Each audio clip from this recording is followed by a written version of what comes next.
Bonjour. Aujourd'hui, on va se pencher sur un sujet qui passe souvent sous le radar, les frais d'investissement. Et vous allez voir, leur impact sur une épargne à long terme c'est assez surprenant. On va parler de chiffres cachés, mais surtout de leurs conséquences bien réelles.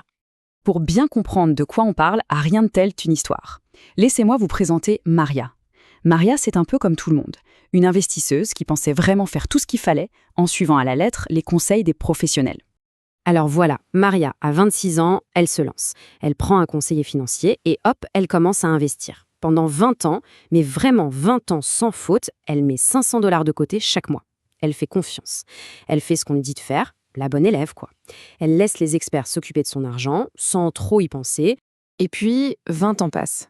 Tout semble aller pour le mieux jusqu'au jour où une question, une toute petite question, va tout faire basculer.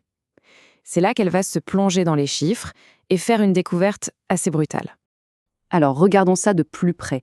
Sur 20 ans, Maria a mis 120 000 dollars de sa poche. Son compte, lui, a grimpé à 287 000 dollars. Pas mal, non?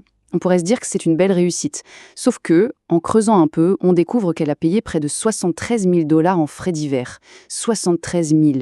Et le pire dans tout ça, si elle avait mis son argent dans un simple fonds indiciel à très faible frais, son portefeuille vaudrait aujourd'hui près de 392 000 dollars. L'écart est juste vertigineux. Et là, attention, le vrai problème, ce n'est même pas juste les 73 000 dollars qu'elle a payés. Non. C'est aussi tout l'argent que ces 73 000 dollars auraient pu générer s'ils étaient restés investis. C'est l'effet boule de neige, mais à l'envers. Au total, le manque à gagner dépasse les 100 000 dollars. Une somme énorme qui s'est évaporée sans qu'elle s'en soit rendue compte. Ce qui est fou, c'est que l'histoire de Maria, ce n'est pas un cas isolé. Loin de là. En fait, ça illustre parfaitement un problème beaucoup plus large, un système qu'on appelle le piège invisible des frais. Le piège des frais. Le nom est bien trouvé, parce que c'est exactement ça. Le mécanisme est presque diabolique de simplicité. Voyez, on ne reçoit jamais de facture avec marqué « frais de gestion, X euros ». Jamais. Non, ces frais sont prélevés directement sur les rendements, en douce. Du coup, la perte n'est pas ressentie comme une perte, c'est juste un gain un peu moins bon que prévu. C'est psychologiquement très efficace. Imaginez, le relevé de compte arrive. Il affiche fièrement plus 7% cette année. Super, non? Sauf que ce que le relevé ne dit pas, c'est que le marché, lui, a peut-être fait plus 8%. Le 1% qui manque, il n'a pas disparu par magie. Ce sont les frais.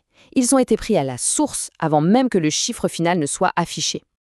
Et le pire, c'est que c'est un véritable millefeuille de frais. Il y a les frais de gestion du fonds lui-même, parfois des commissions à l'achat ou à la vente, des frais de marketing cachés, et par-dessus tout ça, la rémunération du conseiller. Chaque couche vient prendre sa part du gâteau et au final, il en reste beaucoup moins pour l'investisseur. Bon, là, on se dit souvent, d'accord, je paye cher, mais c'est pour de l'expertise, non? Pour que des pros fassent mieux que le marché. C'est l'argument numéro 1. Mais est-ce que cette prétendue expertise vaut vraiment son prix? Que nous disent les faits? Oui, c'est vraiment la question à 1 million. Qu'est-ce que ces experts, pour qui on paye si cher, livrent vraiment comme résultat? Alors accrochez-vous bien, parce que la réponse, elle pique. Une étude très sérieuse de S&P Dow Jones montre que sur une période de 15 ans, 92%, je répète, 92% des gérants de fonds n'ont pas réussi à battre un simple indice boursier comme le S&P 500. C'est juste incroyable.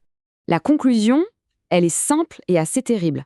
Dans l'écrasante majorité des cas, on paye plus cher pour avoir de moins bons résultats. C'est comme payer le prix d'une voiture de sport pour avoir les performances d'une citadine. Les chiffres sont là, c'est implacable. Maintenant, on va voir l'effet dévastateur de ce que j'appelle la tyrannie des petits pourcentages. Ce 1% ou 2% de frais qui a l'air de rien, eh bien sur le long terme, c'est une véritable bombe à retardement pour un patrimoine. Prenons un exemple concret. 2 investisseurs, A et B. Ils sont identiques en tout point. Même départ, même somme versée chaque mois pendant 40 ans. Le marché leur donne à tous les deux un rendement de 8%. La seule, unique différence, ce sont les frais. L'investisseur A paie 2% de frais annuels. L'investisseur B, lui, a choisi un produit à 0,1%. Le résultat après 40 ans. L'investisseur A se retrouve avec environ 1 million de dollars. Pas mal, mais l'investisseur B, il a 1,7 million. 700 000 dollars, voilà l'écart. C'est le prix d'une belle maison, juste à cause d'une différence de 1,9% de frais par an. Ce n'est pas une faute de frappe. C'est la puissance des intérêts composés qui, au lieu de travailler pour l'investisseur, ont travaillé pour son gérant de fonds.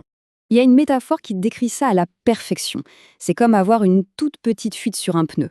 Quand on roule, on ne sent rien. On continue sa route. Mais inévitablement, un jour, on se retrouve à plat sur le bord de la route. Les frais, c'est pareil. La ponction est si lente qu'on ne la sent pas. On s'en rend compte des décennies plus tard, quand le mal est fait. Bon, le constat est un peu sombre, je l'accorde. Mais la bonne nouvelle, c'est qu'il n'y a rien d'inévitable. On peut totalement éviter ce piège. Il suffit de connaître les bonnes stratégies pour reprendre le contrôle. Et en fait, c'est assez simple. On peut résumer ça en 4 étapes clés. Premièrement, il faut savoir ce que l'on paie. Toujours. Exiger un décompte clair, écrit, de tous les frais. La transparence, ce n'est pas négociable. Deuxième point, la simplicité est notre meilleure amie. Privilégier les fonds indiciels à bas coût. Troisièmement, avoir le réflexe de calculer l'impact d'un frais, même petit, sur 20, 30 ou 40 ans. Ça change la perspective. Et enfin, quatrième étape, si on a besoin d'un conseil, on peut payer un professionnel à l'heure ou pour une mission précise, mais pas avec un pourcentage qui ponctionne le capital année après année. Au final, tout se résume à une seule question. Est-ce que mon portefeuille est en train de construire mon patrimoine ou celui de quelqu'un d'autre ? Est-ce que mon argent travaille pour mon avenir ou pour engraisser un système qui a perfectionné l'art de prélever des frais sans qu'on s'en aperçoive ? Le choix, au bout du compte, appartient à chacun.